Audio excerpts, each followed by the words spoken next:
안녕하세요, 중복투자자입니다. 오늘은 제가 모션 시뮬레이터 관련된 이야기를 한번 해볼까 합니다.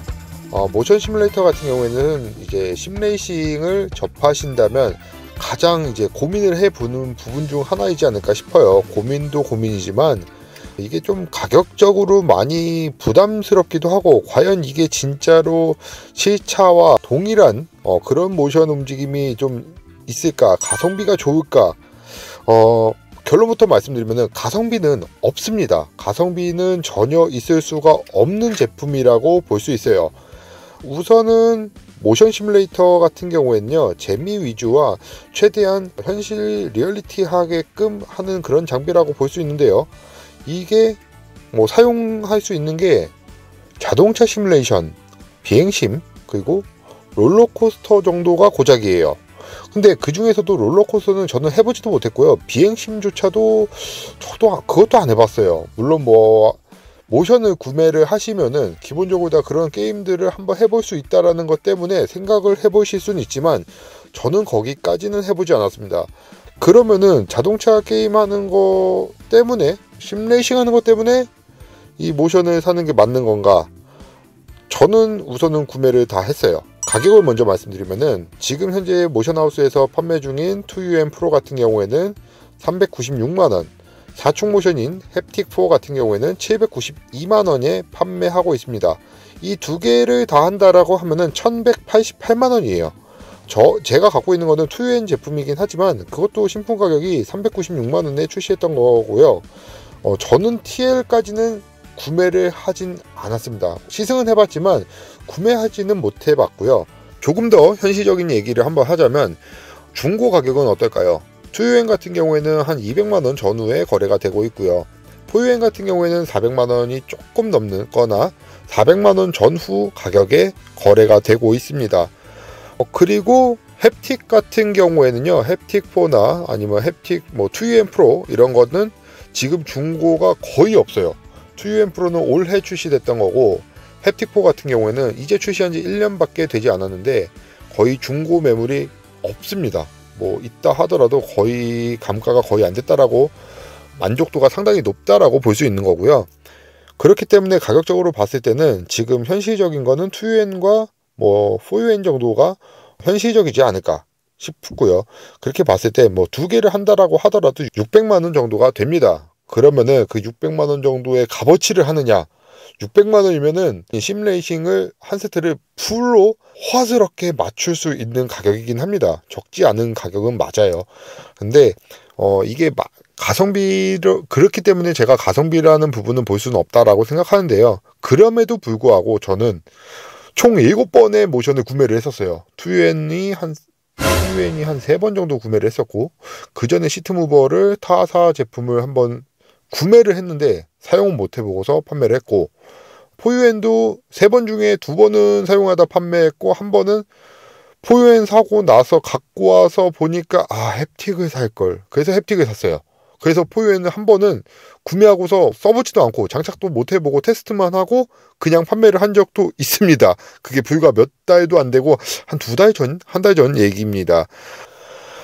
자, 그러면은 모션에 대해서 조금 더 디테일하게 이야기를 해볼게요. 이게 모션에 대해서 얘기를 했을 때 다른 여타 유튜브 채널에서도 워낙 전문적인 부분으로다가 많이들 이야기를 하셨기 때문에 그런 부분에서 중첩되는 내용은 제가 배제하고 제가 느껴진 부분들만 이야기를 해보도록 하겠습니다. 가장 많이들 질문하시는 부분들이 이거예요. 모션을 하면 멀미하지 않나요? 모션을 하면요, 멀미를 할 수 있습니다. 저도 멀미를 했었고요.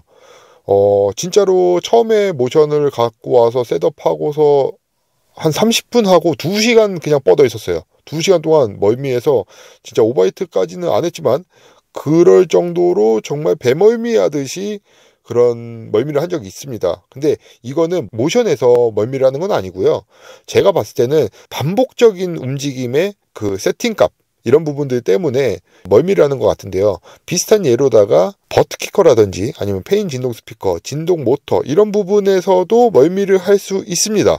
그것도 다 세팅값 때문이에요. 그래서 저는 사축 모션을 사용할 때는 햅틱 모드에서 반복적인 진동은 저는 배제를 합니다. 그 부분은 사용을 하지 않고 시프트 업, 다운, 연석 이런 부분에서만 효과적으로 다 느낄 수 있게끔 저는 세팅을 하는 편입니다. 그리고 그 다음이 가장 많이들 걱정하시는 게 소음, 그리고 층간소음이요. 소음과 층간소음, 이게 두 가지가 조금 문제가 되고 저 또한 겪어봤던 부분이에요. 저도 이전에 제가 이사를 지난달에 했는데 그 전에는 층간소음 때문에 포유엔을 팔은 적이 있었어요. 그리고 투유엔에서 발생하는 소음 때문에 엄청나게 스트레스를 많이 받아봤었어요. 제품을 제가 구매를 해서 사용을 하던 거다 보니까 장단점에 대해서 명확하게 말씀드릴 수 있는데, 투유엔 같은 경우에는 팬 소음이 있습니다. 팬 소음이 화이트 노이즈 같은 개념으로 계속 나요. 포유엔은 안 나요. 벨트 텐셔너도 써봤을 때 안 났어요. TA도 안 난대요. 근데 투유엔은 나요. 이거는 모터 방식이 좀 달라서 그런 것 같고요.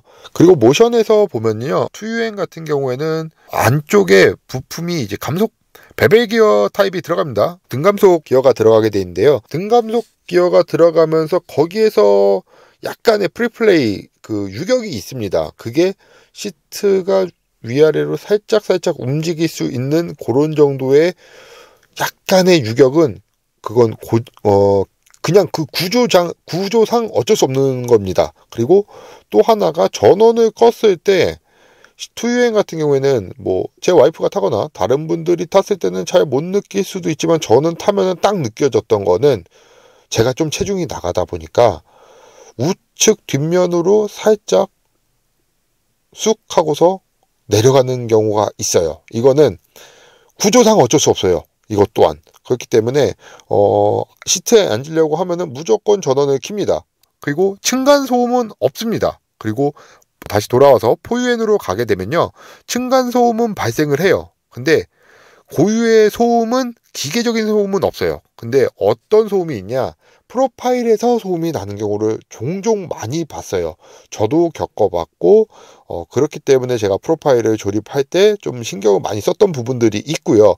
그래서 저는 그 소음은 잡았는데 층간소음을 조금 잡는데 애를 많이 먹었어요. 그래서 지난달에 층간소음 때문에 대략 한 100만 원 가까이 지출을 해봤던 것 같아요. 방진 스프링을 써봤습니다. 그리고 고무 패드 당연히 써봤고요.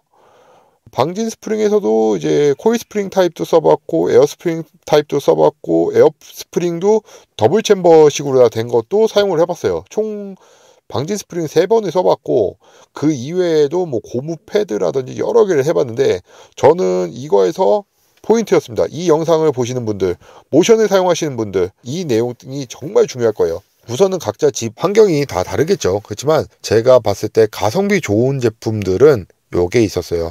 첫 번째, 저는 제 바닥에 깔아놓은 거는 몬스터 블럭을 깔았습니다. 그래서 6개를 깔았고요. 그 밑에 여기서 판매하는 논슬립 부직포를 깔았습니다. 그리고 그 위에 이제 덕진 스펀지라는, 제가 상호명까지 그냥 오픈할게요. 제가 어차피 구매를 하고서 쓰고 있는 거고, 요거 잘 모르시는 분들이 대부분이더라고요. 정말 많이 검색을 하고 같이 비슷한 고충을 느끼는 분들하고 고민을 하다가 중복 투자를 서로 하다가 찾은 제품입니다. 요거 가격 정말 저렴해요.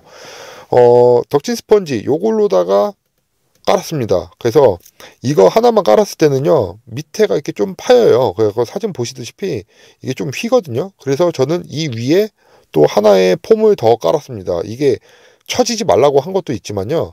그리고 또 하나가 밑에가 투유엔이 있으니까 투유엔 그 밑에 닿지 않게 하기 위해서 최대한 저상을 만들고 어떻게 해서든 이렇게 방진을 두 마리 토끼 다 잡으려고 하다 보니까 이렇게 좀 특이한 구조로다가 장착을 하게 됐어요. 그리고 저상 브라켓에 한 층을 좀 올려서 전체적인 거치대의 높이를 좀 낮췄습니다.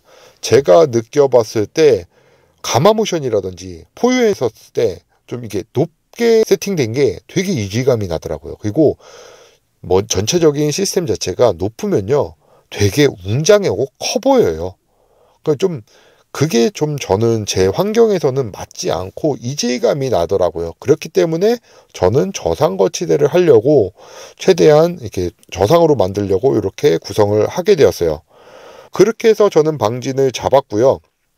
방진을 테스트하는 방법은 뭐 밑에 집에다 물어보는 방법이 가장 원초적이긴 하겠죠. 근데 뭐 멀쩡히 있는데 혹시 위에 집에서 좀 시끄럽나요? 하고서 물어봤다가 괜히 긁어부스럼 만들어 갖고 예민하게끔 반응하게 만들면은 또 그것도 안 되잖아요. 그래서 좀 저는 나름대로 고민을 하다가 제가 정비할 때 사용하던 이제 그 청진기도 사용해 봤고요.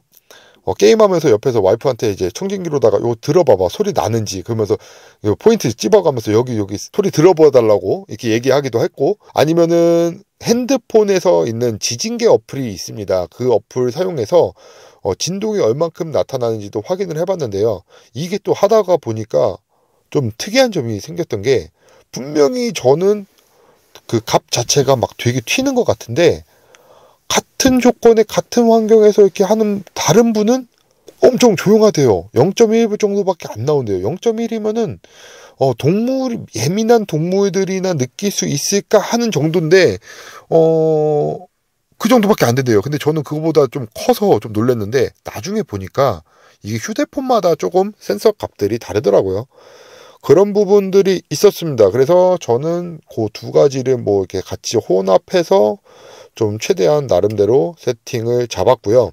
자, 그리고 모션을 사용하면은 랩타임이 많이 지장을 받지 않나요? 라고 하는 얘기들이 많이 있어요. 뭐 당연히 저 또한 그 영향을 많이 받았었고요. 모션을 끄고 타면은 랩타임이 다시 빨라집니다. 근데 모션 값을 제대로 세팅을 하고 내가 그 값을 제대로 완벽하게 세팅했다라고 하고 서킷을 좀 더 익숙하다라고 하면은 영향을 전혀 받지 않습니다. 실제로 저는 가장 익숙한 트랙이 스파 프랑코스하고 그리고 라구나 세카, 베서스트, 뭐 노르스 슐라이페 이런 순으로다가 뭐 많이 하지는 않아서 정말 많은 맵을 이렇게 익히진 않았습니다. 근데 제가 좋아하는 트랙들이 이제 좀 고저차가 좀 심한 서킷들을 좀 좋아해요.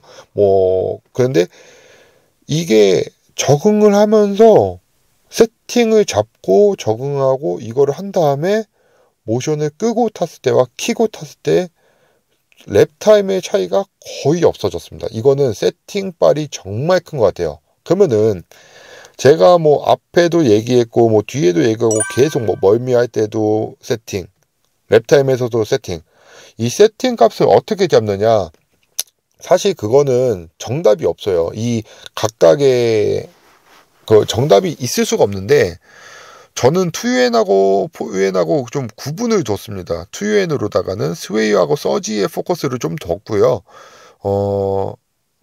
사축 모션에서는 이제 히브는 한 15 정도밖에 안 줬습니다. 히브는 조금 적게 줬고 나머지들은 한 20에서 한 60 사이, 스웨이와 서지 부분을 한 50, 60 요 정도, 그 정도를 줬습니다. 그래서 롤과 피치 같은 경우에는 한 20에서 25 정도를 줬고요. 보통 요 정도를 줬는데 이거 다 달라요. 왜냐면은 그 전에 이 값이 중요한 게 아닙니다. 이 값에서 약간의 플러스 마이너스 퍼센트는 차이가 있을 수 있어요. 근데 모션의 지금 내 장비가 무게가 얼만큼이고 내 시트가 어떤 시트고 내 몸무게가 몇 킬로인지를 알아야 돼요. 모터 스펙은 동일한데요. 장비는요, 일체형 모니터를 사용했는지 아니면은 독립형으로다가 했는지, 내가 휠베이스가 무식하게 무거운 DD2를 쓰고 있는지 아니면 정말 가볍고 부피가 작은 뭐 T300이라든지 아니면은 CSA-DD라든지, CSA-DD는 생각보다 좀 가볍거든요. 그 외에 뭐 신매직 같은 거나 뭐 이런 것들도 좀 더 가벼울 수는 있잖아요. 그런 것들에 따라서도 분명히 모션의 반응이나 느낌, 체감되는 부분들은 다릅니다. 그렇기 때문에 정답이 있을 수는 없어요. 그리고 저는 탈 때마다 저녁에 탈 때, 주말에 탈 때, 새벽에 탈 때 모션 값은 조금씩 세팅을 하게 됩니다. 이거는 처음 DD를 입문하시거나 처음 DD를 이제 쓰시면서 FFB라고 하죠. 포스 피드백을 셋업을 자주 해보시던 분들은 아실 거예요. 저는 아직도 사실 FFB 셋업은 그냥 알려주는 대로만 하고 말고 잘 거기서 많이 디테일하게 하지는 못했는데 모션은 좀 많이 해봐야 되더라고요. 그렇지 않으면은 정말 역체감이 나고 끄면은 재미없고 키면은 랩타임 줄고 이게 반복되다 보면요 정말 현타 많이 옵니다. 그래서 그런 부분들 좀 이렇게 지금 저와 같은 상황에서 좀 고민되거나 좀 복잡하다라고 하면은 차라리 저한테 이렇게 DM을 따로 주시면은 상황을 보고서 제가 최대한 도움 드릴 수 있는 선에서 예시의 값을 한번 드려보도록 할게요. 그래서 요거는 제 인스타그램에 뭐 따로 내용은 공유를 하도록 하겠습니다. 그래서 제가 셋업하고 있는 모션 값 요 정도는 어떻게 하고 있다. 게임마다도 달라요. 아이레이싱하고 오토모빌리스트하고 저는 이 두 가지 게임을 주로 하고 있는데 이 두 가지에서도 좀 확실히 다릅니다. 텔레메트리 값에서도 다른데 오토모빌리스타 같은 경우가 조금 더 노면의 해상력이라고 해야 될까요? 노면의 값이나 이런 부분들이 되게 세심하고요. 그에 비해서는 조금 아이레이싱이 좀 둔탁하다? 좀 멍청하다? 약간 뭐 이게 뭐 제가 아이레이싱 욕하는 건 아닙니다. 예, 그런 차이가 있다라는 거 제 체감이며 제 느낌이고요. 저도 아이레이싱 연간 구독하고 있고 오토모빌리스타 뭐 전체 다 DLC 다 구매했습니다. 엊그저께. 예, 그렇기 때문에 저는 다 써봤고 뭐 해보면서 제가 체감한 부분만 얘기하는 거니까요. 뭐 반박하신다라고 하면은 뭐 반박하시는 분이 말씀이 맞을 거예요. 제 말은 그냥 참고만 그렇다라고만 생각해 주시면 될 것 같아요. 그냥 갑자기 이렇게 켜서 모션이 어떻다 저떻다 뭐 제가 전문적이진 않습니다. 그렇기 때문에 어디서 스폰을 받거나 데이터를 받은 게 아니고 제가 1년 반 정도 동안 모션을 써봤을 때 느낀 점 이거를 과연 사는 게 맞을까라고 했을 때 그런 부분에 대한 거를 그냥 간략하게 영상을 찍어봤습니다. 모션 그래서 최종적으로다가 사는 게 맞냐 아니냐 결론은요 제가 생각하는 건요 가능하면 심레이싱을 하신다라고 하면은 빚내서까지는 아니더라도 가능하면 무조건 사는 게 좋습니다. 투유행만 하더라도요 정말 재밌고요. 포유행까지 하면요 히브가 느껴지는 순간 서킷의 고저차가 느껴지고 가감 속의 움직임이 느껴지고 그 코너링에서 타이어에 미끄러지기 직전의 전조 증상이 느껴집니다. 그게 완벽하게 서킷을 그 세팅을 잡게 되면요 정말 재밌어요. 그리고 초가 줄어요. 실제로 제가 스파를 맨날 타면서 안 줄던 게 세팅을 잡으니까 좀 줄었어요. 많이. 거의 1초는 아니고 한 1초 가까이 줄었어요. 뭐 제 기록이 몇이라고 말씀드려봤자 아마 영상을 보시는 분들이 더 빠르실 거기 때문에 비웃을 정도의 초입니다. 그렇기 때문에 아직 제가 봐도 제 영상을 봐도 줄일 수 있는 여지가 상당히 많은데요.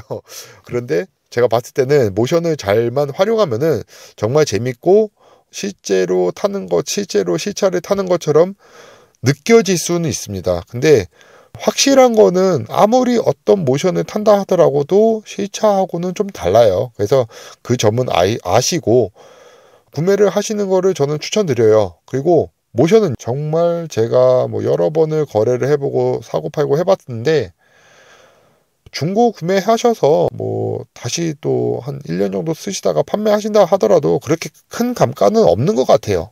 제가 봤을 때는요. 근데 뭐 이걸로다가 새 거를 사서 뭐 단돈 10만 원도 감가를 안 받으려고 한다라고 하면은 그럼 뭐 안 사는 게 제일 현명하겠죠. 그래서 나머지 이제 결정에 대한 부분은 영상을 보시는 분께서 하시는 거고요.